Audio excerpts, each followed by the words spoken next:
धर्म सत्य में ही समाया हुआ है और ये संसार सत्य द्वारा ही चल रहा है। वक्त कब क्या रंग दिखाए हम नहीं जानते, वरना जिस राम को रातों रात राज्य मिलने वाला था उसे सुबह वनवास न मिलता। बोलने से पहले शब्द मनुष्य के वश में होते हैं, परंतु बोलने के बाद मनुष्य शब्दों के वश में हो जाता है।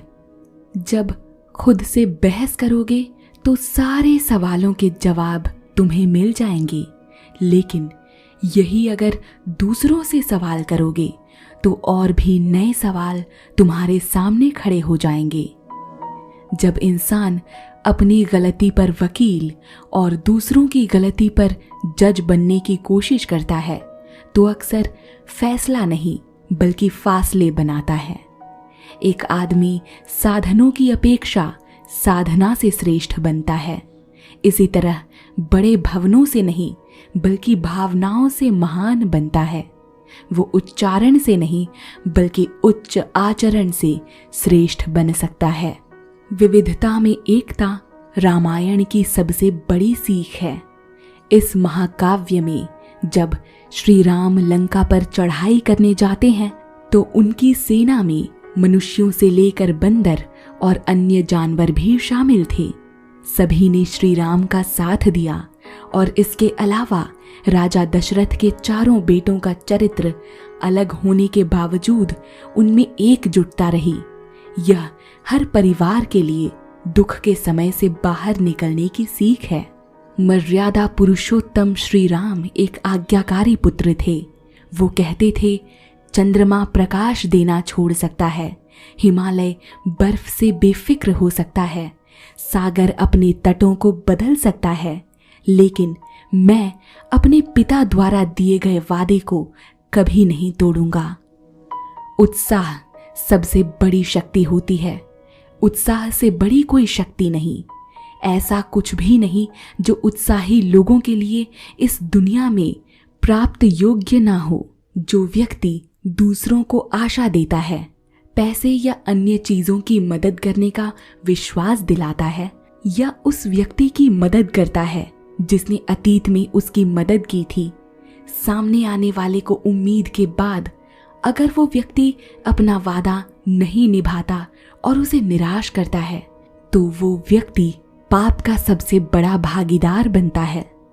दुख और विपदा जीवन के दो ऐसे मेहमान हैं जो बिना आमंत्रण के आते हैं। जो लोग हमेशा सच्चाई का पालन करते हैं और झूठ कभी नहीं बोलते, अपने वादों को निभाना निश्चित रूप से किसी महान व्यक्ति की निशानी होती है। सर्वनाश के प्रमुख 3 कारण हैं। पहला, दूसरों के धन की चोरी। दूसरा, दूसरे की पत्नी पर बुरी नजर। और तीसरा, सच्चे मित्र के चरित्र और अखंडता पर शक। अपना जीवन त्याग देना कोई अच्छा फल नहीं देता।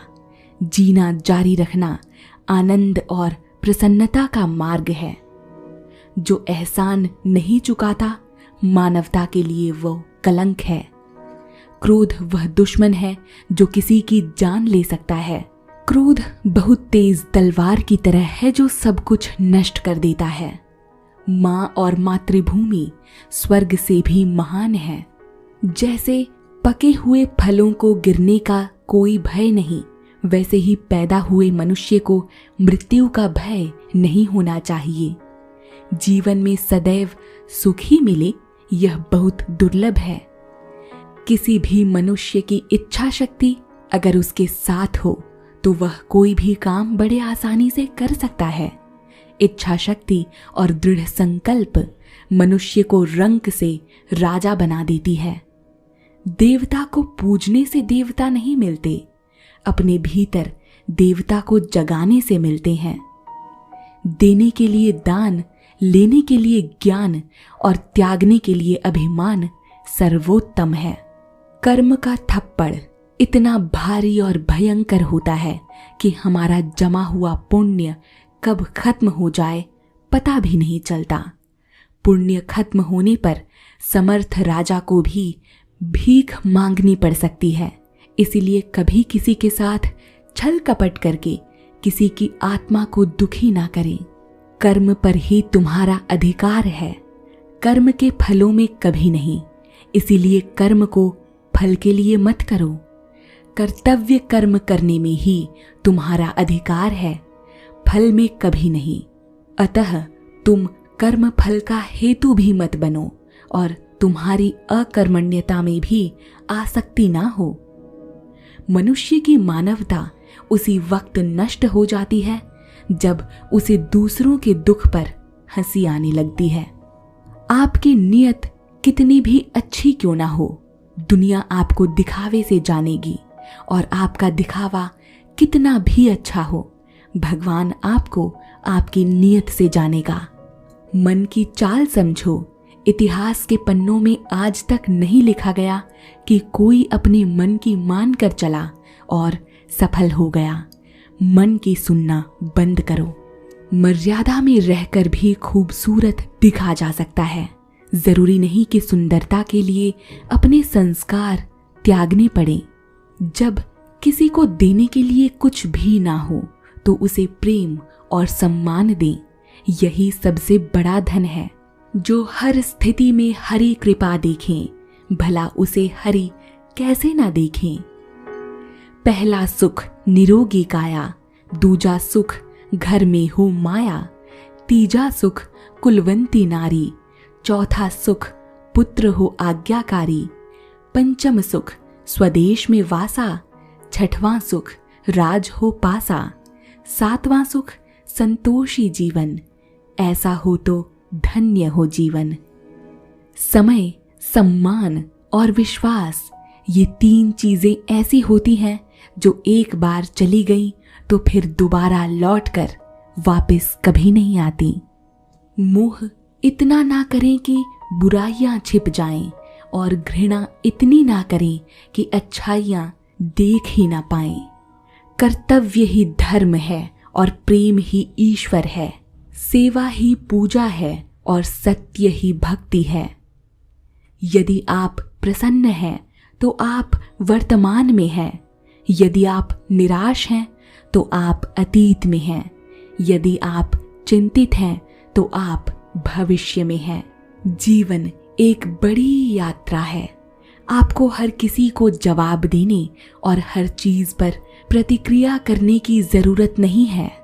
आपका शांत मन आपके लिए संसार की सबसे शक्तिशाली औषधि है। शरीर जिनके सुंदर हैं, दुनिया उन्हें पसंद करती है, और आत्मा जिनकी सुंदर है, भगवान उन्हें पसंद करते हैं। पुण्य का अर्थ है कुछ ऐसी कमाई जिसे मौत भी आपसे छीन नहीं सकती। ईश्वर की अनुभूति हृदय को होती है, मस्तिष्क को नहीं। प्राण देना प्रेम नहीं है, किसी का प्राण बन जाना ही प्रेम है। चुगली और गलत फहमी की धार इतनी तेज होती है कि खून के रिश्ते को भी काट कर रख देती है।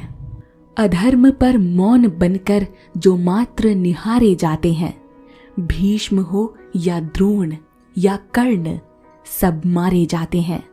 गलतियां कीजिए, वो तो सबसे होती हैं, पर कभी किसी के साथ गलत ना कीजिए। क्षमा करना भी एक अजीब औषधि है। देते हम किसी और को हैं, लेकिन घाव हमारे हृदय के भर जाते हैं। समय जिसका साथ देता है वो बड़े बड़ों को मात देता है। अमीर के घर पर बैठा कौवा भी सबको मोर लगता है, और गरीब का भूखा बच्चा भी सबको चोर लगता है। इंसान की अच्छाई पर सब खामोश रहते हैं। चर्चा अगर उसकी बुराई पर हो तो गूंगे भी बोल पड़ते हैं। ईश्वर के प्रति श्रद्धा और विश्वास बढ़ते बढ़ते प्रेम का रूप ले लेता है। सही कर्म वो नहीं जिसके परिणाम हमेशा सही हो, अपितु सही कर्म वो है जिसका उद्देश्य कभी गलत ना हो। जो व्यक्ति किसी के साथ भेदभाव नहीं करता और सबके साथ विनम्र व्यवहार करता है, वो आदमी जीवन में खूब तरक्की करता है। ऐसे आदमी की हर इच्छा पूरी होती है। सच बोलने वाला इंसान कभी झूठा वचन नहीं देता। दिए हुए वचन का पालन करना ही उसकी महानता का चिन्ह है। उदासी अत्यंत बुरी चीज होती है। हमें कभी भी अपने दिमाग का नियंत्रण उदासी के हाथों में नहीं सौंपना चाहिए। उदासी एक व्यक्ति को ठीक उसी प्रकार मार डालती है जैसे एक क्रोधित सांप किसी बच्चे को।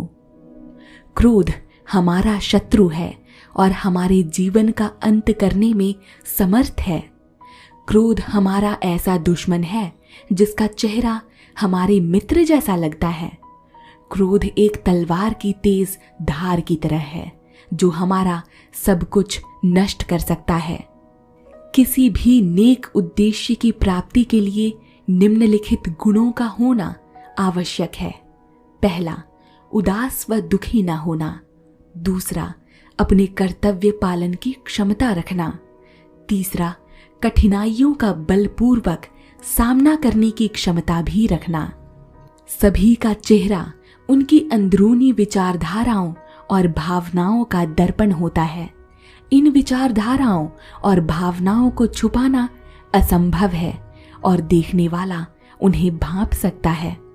जीवन में मुश्किलें हमें बर्बाद करनी नहीं आती, बल्कि हमारी छुपी हुई शक्तियां और सामर्थ्य को बाहर निकालने में हमारी मदद करती हैं। मुश्किलों को यह जान लेने दो कि आप उससे भी ज्यादा मुश्किल हो। अपने सपनों को हमेशा जिंदा रखिए। अगर आपके सपनों की चिंगारी बुझ गई तो इसका मतलब है कि आपने जीते जी आत्महत्या कर ली है।